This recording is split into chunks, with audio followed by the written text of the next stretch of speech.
All right, all right, all right. We're hitting the recording button. So apologies for starting this session a little bit late today.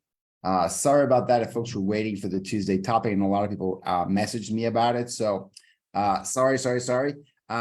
This was supposed to be a two-person setup. Hopefully he can join up a little bit.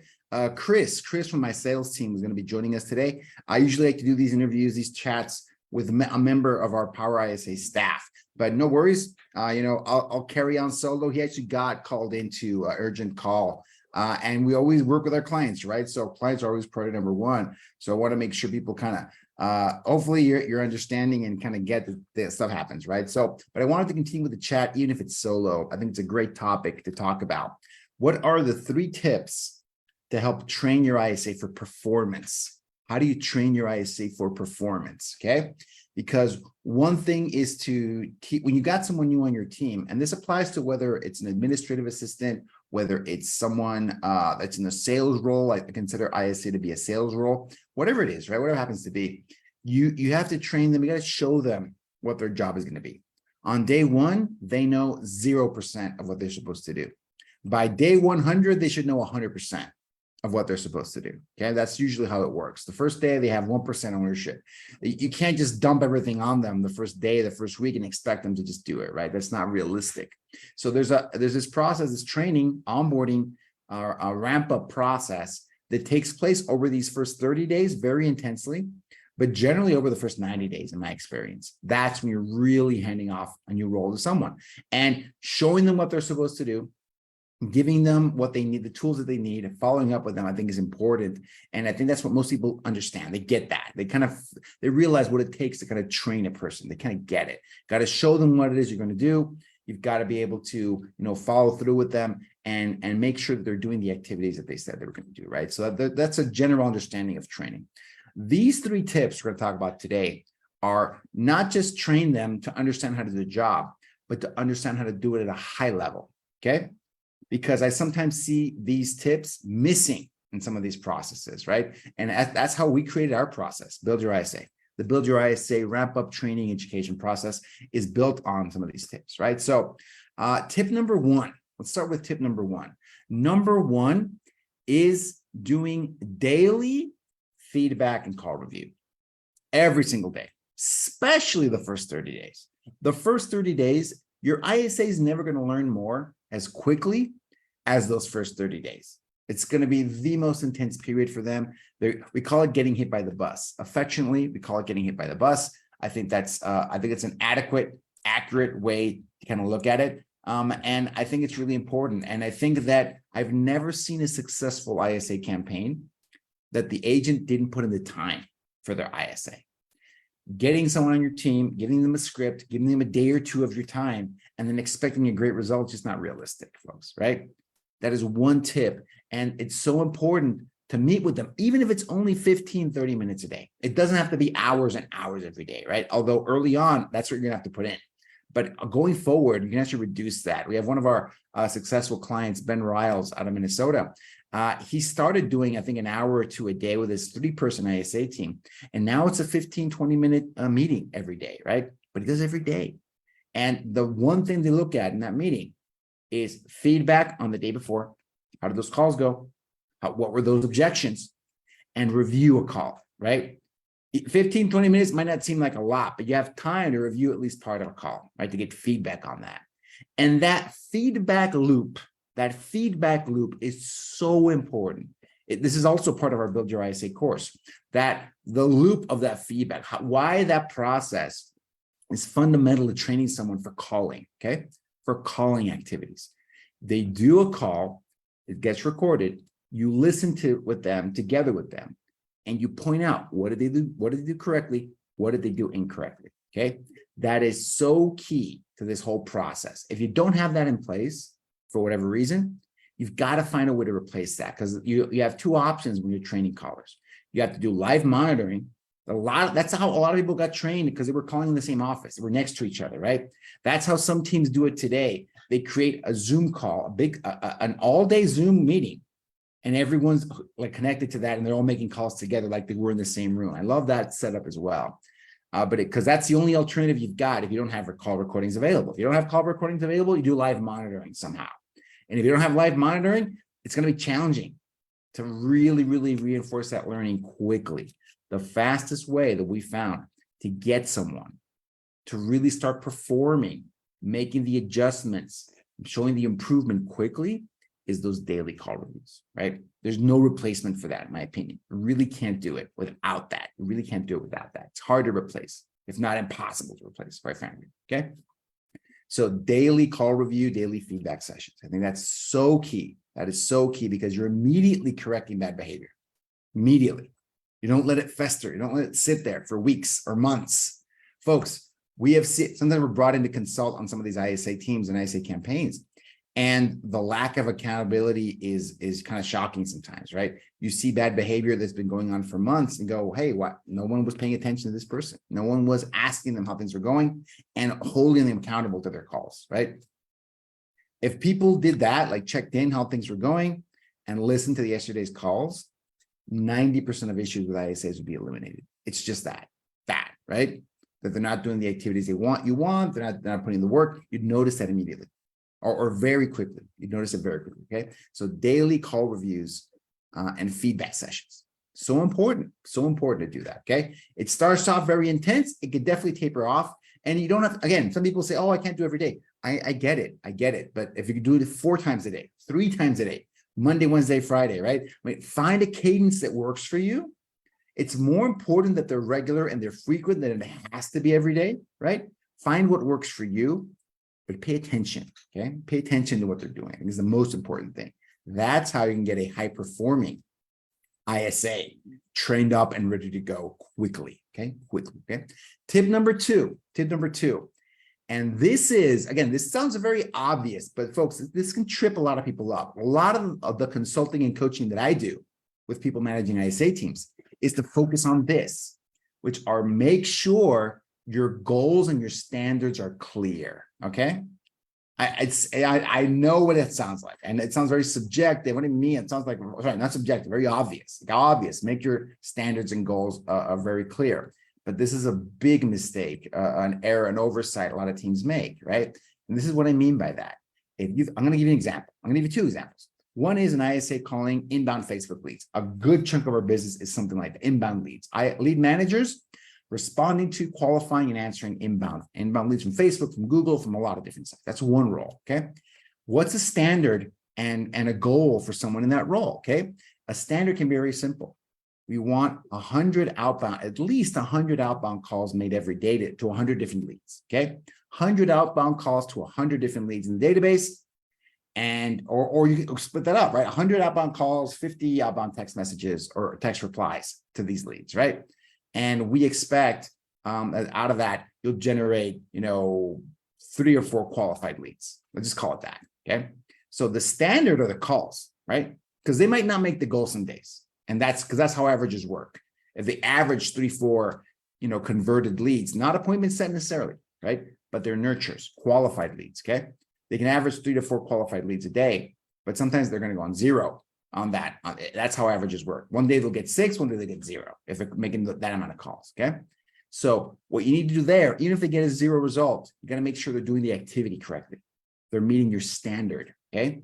Most teams don't have standards. And this applies to any role in your team.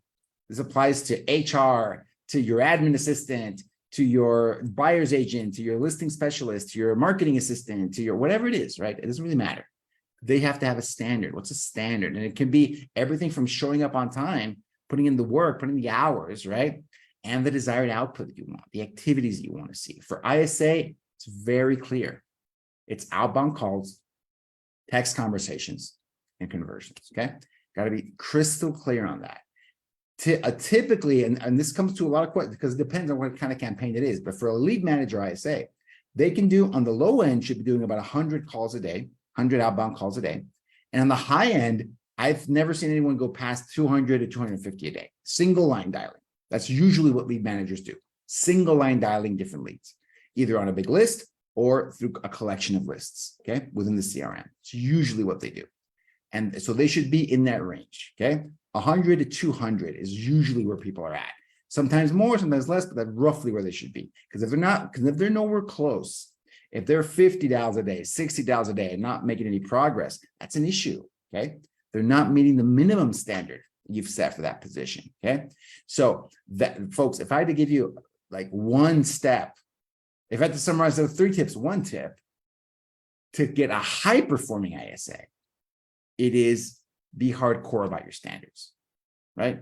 Be hardcore. It doesn't matter if they're great on the phone. If they sound great on the phone and you like them and there's good rapport and they sound like a great person, but the standards aren't there, the results aren't there, you got a problem, right? It doesn't matter how awesome they are, how great they sound on the phone. They're not putting in the work, standard, and they're not meeting you're not getting the end result you want, the results, the goals. It doesn't matter, okay? So you got to be able to hold them accountable. You cannot hold people accountable unless you give them something to measure against, right? It's very challenging to do otherwise. It's just your opinion, your subjective opinion on what they're doing all the time. It's very confusing for folks, right? You can make a bad performer can fly under the radar if everything's subjective, right? It's whatever the boss feels like that day. A bad performer can coast under the radar in a situation like that. And a top performer will get demotivated and will leave if you're very inconsistent and you're not clear on what the goals are, what the standards are, what they should be shooting for, okay? Make it clear. 100 calls per day, 1, 2, 3, 4 converted leads per day, 1 appointment, 2 appointments a day, right? Something like that. You get as clear as that. And if you're on the outbound prospecting side, cold calling side, the numbers change. They're different, right? Depending on what kind of tools you use, it can be 2, 3, 4, 500 calls a day, depending on the technology you're using, multi-line dialer. I never recommend dialing too fast. You waste a lot of contacts that way. Use a tool like Call Tools. We love Call Tools. It's a great tool to use. It can use up to 10 lines per license, per user, right? Per agent. But we rarely need to do more than 2 or 3. Rarely. You got to have really bad data to justify anything higher than that, okay? So just really understand that. So the other thing we recommend is to make sure that you're keeping track of those numbers, right? You understand, because Call Tools is the beast. But with a little bit of tweaking, it gives you immediately what the numbers were the day before. Immediately, you'll see like where things are going, right? In that sense. So be comfortable with that and make it clear and make it easy for yourself to check what were those calls like, right? How many calls they make, because you can't just take their word for them always, right? You should be checking the dialer. Very easy. If people check their dialer once in a while, other kinds of problems could be avoided with ISAs too, right? It's holding them accountable, so important. Really, really important for you to understand that, right? So important, okay? Number 3, okay, so first step, recall, we said, hey, daily meetings and call review. Daily meetings and call review, we really want to make sure we do that, okay? The other thing you want to be in charge of is making sure that you have clear standards and clear goals, okay? Clear standards, clear goals, and you're putting in the time every day for feedback and call review. The third tip that we want to make you, and this is super important if you want and you have a high-performing person on your team, you've got to be giving them new training, okay? Now, this can be overlooked. It's easy to not think about that. No, I've taught them the job. What else do they want? They want to grow. They want to be better at what they do. Top performers do that, okay? They want to be challenged. And sometimes they're self-taught. They'll go and look for things on their own. They'll go check out Brandon Mulrenan's YouTube channel. Oh, my team loves Brandon as a coach. And he's a client, he's a pal. But as a coach, lots of people within my organization watch him, follow his videos. Cole Gordon, Brandon Mulrenan, Ricky Caruth. There's a lot of great coaches out there. You should suggest some of these resources to your ISA, because if they're the right kind of person, they're going to be interested in that, right? They're going to want to get better. They're going to want to be better performers. They want to learn, kind of sharpen the axe, get better at that task. So you don't want to overdo it. You don't have to send them like a video every day, but you got to make these resources available to them. Share it with them, or use whoever you follow. It doesn't have to be the ones that I suggested. If you have any people you admire, if you have any people that educate, influencers that do a great job, that share valuable tips, share those with your ISA. Share those with your ISA. There's no reason not to, right? They're going to like that. They're going to love it. If they're the right kind of person, they'll love that. They'll eat that up. I think that's true. I hold that to be true, 100%. So I think that's a great kind of third tip to throw in there, because it gives people engaged too, right? It's not just about doing the job day in and day out. This is a tough job. Calling, whether they're inbound or outbound, I don't care. It's a difficult job, a lot of rejection, right? The only thing we bring to this job, I tell my team this a lot. The only thing we bring to this job, we don't have jackhammers, we don't have, doctors' bags, we don't bring anything else but what's between our ears, our mindset. That's all we bring to this job, 100%, right? We're in sales. That's all we bring, the mindset. So anything that helps improve, cultivate, help them keep a positive mindset, a productive mindset, is super valuable for your team. And if you find those resources, share them with your ISA and anyone else on your team, any other salesperson you manage, okay? Share those nuggets. It can be Gary Vaynerchuk. I love Gary. I follow a lot of Gary's content. It can be anyone, right? But as long as it helps you and it's valuable, I think that's huge. That can be a big help for your ISA. Because number one, you deposit. So this is this really good concept of the emotional bank account, okay? Because when people are our employees, some people think that your responsibility as an employer ends by kind of filling their bank account, their actual bank account. You pay them their salary at the end of the week, at the end of the period, at the end of the month. You pay them their salary and we're good, right? You did work for me and I'm giving you the money we agreed to. We're good to go. That sounds like that's logical, like it makes sense. But people are more complicated than that, right? And let's be honest, we're talking about people here, not machines, right? Not algorithms. We're talking about people. And if you want to keep someone performing at their highest, engaged, you have to deposit not just to their physical bank account, their actual bank account, but to their emotional bank account, okay? You got to be thinking about depositing to their emotional bank account. I think that is so important. I think that is very key. And sharing resources, helping educate your team, educate them, is depositing to their emotional bank account. You're paying attention to them. You're helping educate them. You're showing interest, right? You want them to grow. Only good things can come of this. Only good things can come of this. I'm always shocked more people don't do that. I think it's a great idea. Give them opportunities for development. That's another way to say this is give them opportunities for personal development. That is one way you can get a great performer, right? And you'll identify the people that want it, that appreciate it, right? That eat that stuff up. You want those people on your team. You want ISAs like that. You want ISAs like that are paying attention, that want to grow, that want to learn. A lot of folks ask, what makes a great ISA? With this, it's this personality profile or this specific skill set, etc. Okay. I always tell folks, for me, give me someone that sounds good on the phone, is teachable and coachable. That's all I need. That's all I need. I know how to do the job. I know what a great ISA sounds like. All I need is someone that sounds good on the phone and is willing to learn. Is willing to learn, willing to be coached. Okay. We can fill in any gap. That's why I always think I always gives me a chuckle when people want to hire a virtual, teammate or a virtual ISA that is an expert in a specific CRM, right? Like, oh my goodness, that's the easiest part of the job. Of all the things you have to learn to be a great ISA, knowledge of the CRM is the easiest to do, right? Everything else is the more challenging. Are they a good teammate? How do they communicate? Do they have grit? Do they have the tenacity the job requires? Okay. So that is, don't worry about that. Don't worry about that. Okay. So anyways, that's it, folks. I'm wrapping it up now. Those are the 3 tips to how to train your ISA for performance. Number 1, daily feedback call review sessions. Cannot say that enough. I've never seen a home run campaign have success that didn't do a version of that. Okay. Number 2, like I said, got a phone coming.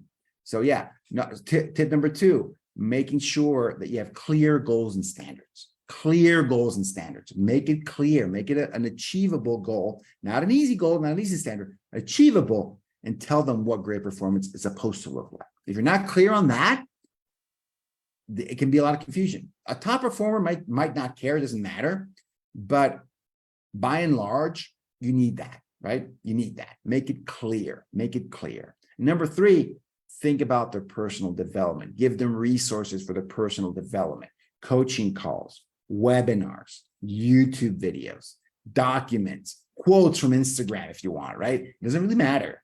As long as it's useful, it's valuable, as long as it can help them, that can be something that can be included in that step number 3, okay? So those are 3 tips to help you train your ISA for performance. Hopefully it's been helpful. If anyone has any questions, you can drop them here in the comments. I read every single comment in the group. I will definitely respond to you guys, okay? Awesome. Thanks, everybody. Appreciate you guys. See you next Tuesday. We'll have another Tuesday topic next week.